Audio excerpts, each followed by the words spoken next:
শ্যামলীর সাথে চন্দাশিসের বিয়ে হয়ে গেছে। দেখা হয়েছে অনিকেতের সাথে। অনিকেত ওকে একটা উপহার দিয়ে গেছে। কান্নায় ভেঙে পড়েছে শ্যামলী। এসেছে চন্দাশিস, দেখছে মাটিতে অঝরে কাঁদছে বর্ণমালা। বলেছে, কী ব্যাপার, তুমি কান্নাকাটি করছো কেন? আমি জানি তুমি বিয়েটা মন থেকে মেনে নাওনি, এখন তো এরকম করলে হবে না। তোমার কি প্রেমিক এসেছিল পুরুষ সিংহ, সে তোমাকে এই উপহারটা দিয়ে গেছে, আবার তোমার নামে একটা কবিতাও লিখে গেছে। শ্যামলী মনে মনে ভাবছে, স্যার আমাকে একটা কবিতা লিখে দিয়ে গেছেন, আমি একবারও লক্ষ্য করলাম না। চুপ করে আছে। বলছে, কে সেই পুরুষ সিংহটা, কী করে এখানকার ঠিকানা জানলো, আমার সাথে আলাপ করিয়ে দাও। চুপ করে আছে, মনে মনে ভাবছে এই নোংরা লোকটাকে স্যারের কথা বললে হবে না, স্যারের ক্ষতি করে দেবে, তাই ও চুপচাপ তাকিয়ে আছে। চন্দাশিস বলছে, আমাকেও তো জানতে হবে তোমার পুরুষ সিংহের কাছ থেকে কিভাবে তোমার মন পাওয়া যাবে। যাও যাও, শিগগির ডেকে নিয়ে এসো। শ্যামলী ওখান থেকে বেরিয়ে গেল। বেরিয়ে গিয়ে এক জায়গায় দাঁড়িয়ে অপেক্ষা করছে। ভাবছে এবার আমি কি করব। স্যারের কথা কিছুতেই প্রকাশ করা যাবে না, এ যা লোক যা খুশি করতে পারে। ওর কি মনে হলো, ঘরের দিকে যাচ্ছিল, যেতে গিয়ে দেখছে চন্দাশিস দুটো লোককে ডেকেছে। ডেকে বলছে, বর্ণমালা যে লোকটাকে এখানে নিয়ে আসবে তাকে চিনে রাখো, আর তাকে পৃথিবী থেকে সরিয়ে দিতে হবে। শুনে ও থমকে গেছে, বুঝতেই পেরেছে চন্দাশিস লোকটা ভালো না। ওখান থেকে সরে যেতে গিয়ে বড় একটা ফুলের ভাস ছিল, সেটা ওর ধাক্কায় পড়ে গেছে। তাড়াতাড়ি করে ও তুলে দিয়েছে। ওরা ভাবছে নিশ্চয়ই আড়ি পেতে কেউ কথা শুনছে। আড়ালে লুকিয়ে গেছে শ্যামলী। বাইরে এসে ওরা একটু এগিয়ে দেখলো কেউ কোথাও নেই। ও ভয় পাচ্ছিল যদি ধরা পড়ে যায়। চলে গেল ওরা আবার ঘরের দিকে। শ্যামলী ভাবলো, স্যারের সাথে আমাকে কথা বলতে হবে, সাবধান করে দিতে হবে। এগিয়ে যাচ্ছিল। ওদিকে অনিকেত নিজের সমস্ত ইগো অহংকার দূরে সরিয়ে ভাবছে, 2 বছর পর যখন আপনি আমার সামনে এলেন তখন আপনার কাছে আমি প্রশ্ন করব, আমার সাথে কেন এরকম করলেন। আপনাকে তো আমি বলেছিলাম আমি আপনাকে খুব ভালোবাসি, তাহলে আপনি অন্য নামে অন্যকে বিয়ে করে ফেললেন, একবারও আমার কথা মনে হলো না। এই মনে করে আসছিল। দেখা হয়ে গেছে শ্যামলীর সাথে। শ্যামলী অবাক দৃষ্টিতে ওর দিকে তাকিয়ে আছে, অনিকেতও তাকিয়ে আছে। কেউ কাউকে কোনো কথা বলল না। শ্যামলীও একটাও শব্দ উচ্চারণ করলো না, ঘুরে চলে গেল। অনিকেত বলছে মনে মনে, আমি এলাম আপনার সাথে কথা বলতে, এতদিন পরে আপনি অপরিচিতার মতো চলে গেলেন। ঠিক আছে, আমার মনে থাকবে। ওদিকে শ্যামলী যখন চলে যাচ্ছে, চন্দাশিস আসছিল। আসতেই বলছে, কোথায় গেল তোমার প্রেমিক? বললো, চলে গেছে, আমি খুঁজে পাইনি। হাতে ছিল ফোন। বলছে, শিগগির ফোন করো, এক্ষুনি ডাকো। ও ফোনটা হাতে নিল, করছে না। তখন চন্দাশিস ফোনটা নিজের হাতে নিয়ে নিয়েছে। নিয়ে বলছে, বলো বলো বলো, আমি ডায়াল করে দিচ্ছি, নাম্বারটা আশা করি মনে আছে। তখন বলল, না, আমার নাম্বার সেভ করা ছিল না, আমি মুছে দিয়েছি। বললো, তুমি আড়াল করতে চাইছো? পারবে তুমি আড়াল করতে? তুমি আমাকে চেনো না, আমি যদি লোক লাগাই আমি ঠিক খুঁজে বের করে আনবো। আমিও তো দেখতে চাই তোমার পুরুষ সিংহটিকে, যার জন্য তুমি আমার সাথে এরকম করছো। মনে মনে খুব আতঙ্কে আছে শ্যামলী, কোনো কথা বলল না। অনিকেত ওর পরিবার পরিজন সকলকে নিয়ে বাড়ির দিকে রওনা দিয়েছে। চলে গেছে 10টার মধ্যেই বাড়িতে, যখন পিক আপ টাইম বিয়ে বাড়িতে। বাবা বলেছে, কিরে অনি, তুই এখনই চলে এলি? ছিল প্রিয়া প্রতিম। ওরাও বলল যে দাদাভাই বলল চলে আসতে, ম্যানেজারকে সমস্ত বুঝিয়ে বাজিয়ে দিয়ে এসছে। ওর বাবা বলছে, আর যদি শ্যামলী থাকতো তাহলে আমার কোনো চিন্তা ছিল না, শ্যামলী নেই, সেই জন্যেই একটু যেন অস্বস্তি হয়। অনিকেত বলে ফেলেছে, শ্যামলীর সাথে তো দেখা হয়েছিল। তখন বললো, শ্যামলীর সাথে তোর দেখা হয়েছিল? কোথায় দেখা হয়েছিল? তুই যা, আমিও যাচ্ছি বাড়ির সকলে যাচ্ছি, শ্যামলীকে বুঝিয়ে বাজিয়ে ফিরিয়ে নিয়ে আসবো, মান অভিমানের পালাটা শেষ করে দে। সাথে সাথে ওর মামুনি বলছে, কি বলছো তুমি সূর্য, এরকম একদম করতে যেও না, ওই অলক্ষী মেয়েটাকে আমাদের বাড়িতে একেবারে আনবে না।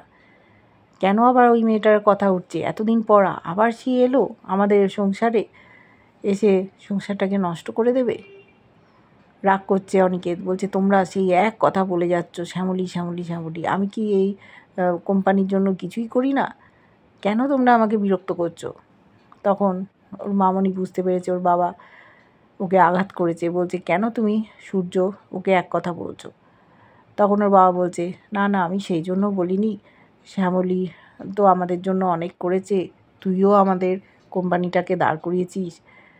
শ্যামলী এই বাড়ির লক্ষ্মী ছিল তো, ওকে আমরা সকলেই মিস করি। অভিমান করে হয়তো চলে গেছিল, তাই ফিরিয়ে আনতে চাইছি। ওর মামনি আবার অন্য ভাবছে অনন্যা ডিভোর্স পেপারটা তো পাঠিয়ে দিয়েছে, কিন্তু এখনও ডিভোর্স হয়নি। যদি বুঝিয়ে বাজিয়ে ফেরত আনা যায়, শ্যামলীকে এই বাড়িতে কিছুতেই ঢোকানো যাবে না। ও এলে নিজের যে দম্ভটা সেটা করতে পারে না, সংসারটাও একেবারে নিজের হাতের মুঠিতে নিয়ে নেয়, সকলকে পরিচালনা করে, এইটা সহ্য করতে পারে না অনিকেতের মামনি। তাই অনন্যাকেই ফিরিয়ে আনতে চায় অনিকেতের জীবনে, কিন্তু জানতেও পারেনি যে শ্যামলীর সাথে চন্দাশিসের বিয়ে হয়েছে, আর চন্দাশিসের ভাই হলো ইন্দাশিস, যাকে বিয়ে করতে যাবে অনন্যা ডিভোর্সের পর। অনিকেত মনের মধ্যে খুব কষ্ট পাচ্ছে, বুঝতে পারছে না কি করে প্রকাশ করবে, কাউকে বলতেও পারছে না। কোনো অসুবিধে হবে না, ওদের গেট বেঙ্গল ক্যাটারারের বুঝিয়ে বাজিয়ে এসছে। মামনি বলল, চল যে যার ঘরে আমরা চলে যাই, ও একটু রেস্ট নিক, সারাদিন খুব পরিশ্রম হয়েছে। প্রিয়া প্রতিম ছিল। প্রতিম বলল, প্রিয়া চ একটু ফ্রেশ হয়ে নে। যেই দেখেছে সবাই চলে গেছে, সাথে সাথে অনিকেত কান্নায় ভেঙে পড়েছে। শ্যামলী, আপনি আবার কেন এত বছর পর আমার সামনে এইভাবে এলেন? আমি তো অপেক্ষাই করেছিলাম আপনার জন্য, এইভাবে আপনাকে আসতে হলো? আমার কথা একবারও মনে হলো না? খুবই কষ্ট পাচ্ছে, ওরই চোখের সামনে অন্য একজনকে বিয়ে করে নিল, প্রকাশও করলো না, এমনকি দেখা করতে গিয়েছিল, মুখ ফিরিয়ে চলে গেল, সেটাও মেনে নিতে পারছে না। কেন বিয়ে করলো অন্য লোককে? কেন অন্য নামে ও ঘুরে বেড়াচ্ছে? বর্ণমালা তো ওর নাম না। সমস্তটা জানার জন্যই হাজির হয়েছিল ওর সামনে। একটা কথাও বলেনি শ্যামলী, বলেনি ভয়ের জন্য। যদি চন্দাশিস শুনতে পায়, ওর আর অনিকেতের সম্পর্কটা যদি জানাজানি হয়ে যায়, অনিকেতকে তিষ্ঠ হতে দেবে না, মেরেই ফেলবে, সেই রকমই হুকুম দিয়েছিল। সেই ভয়ে একটাও কথা না বলে ফিরে গেছিল। যখন নিজের মনে এরম চিৎকার করে শ্যামলীর কথা বলছে, প্রিয়া চলে এসছে। প্রিয়া বলছে, দাদাভাই, তুই শ্যামলীদিকে কোথায় দেখলি বল? সকলের সামনে অন্য কথা বললি, আর এদিকে দেখা হয়েছিল সে কথা তো বললি না। উঠে দাঁড়িয়েছে অনিকেত। বোনকে কি করে বলবে যে শ্যামলী ছিল ওই অনুষ্ঠানের মূল একজন, ওরই বিয়েতে গিয়েছিল ওরা কাজ করতে। চন্দাশিস আর শ্যামলীর বিয়ে হয়ে গেছে অন্য একটা নামে, ওখানেও পরিচিত, বলতে পারল না। আদৌ কি প্রিয়াকে সমস্ত কথা খুলে বলতে পারবে? ওদিকে শ্যামলী এবার শ্বশুরবাড়ি যাবে, সেখানেও রায়বেগিনী ননদ অপেক্ষা করছে কিভাবে বৌদিকে জব্দ করবে। দাদা যে বৌদির প্রতি দুর্বল, বৌদিকে নানানভাবে ইমপ্রেস করার চেষ্টা করছে, সমস্তটাই দেখেছে ননদ।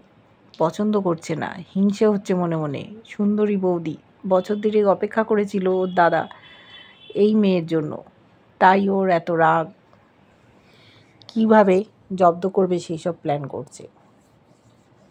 ওর প্ল্যানটা কি আমরাও দেখতে থাকবো। এদিকে চন্দাশিসও ক্ষেপে উঠেছে বর্ণমালার পুরুষ সিংহের খোঁজ করার জন্য। আদৌ কি জানতে পারবে যে এই গেট বেঙ্গল ক্যাটারারির অনিকেত মল্লিকই ওর ছিল প্রাক্তন স্বামী? আর আসল নাম বর্ণমালা নয়, এই শ্যামলী ওই পরিবারের কোনো সদস্যই ও নয়। ভুয়ো নাম নিয়ে বছর 2 ধরে আড়ালে রয়েছে। সমস্তটা জানাজানি হলে শ্যামলীর কী অবস্থা হবে? আবার কি অনিকেতের জীবনেও ফিরে আসতে পারবে, নাকি চন্দাশিসের সাথেই বাকি জীবনটা ওকে নরকের মধ্যে কাটাতে হবে? চন্দাশিস ছেড়ে দেওয়ার লোক না। যখন একবার বিয়ে করে ফেলেছে তখন ওকে যে করে হোক ওর কাছেই আটকে রাখার চেষ্টা করবে। জমির জন্যই বিয়েটা করতে বাধ্য হয়েছে শ্যামলী, না হলে অনেকগুলো মেয়ে বউদের রুজি রোজগার সমস্ত কিছু চলে যেত।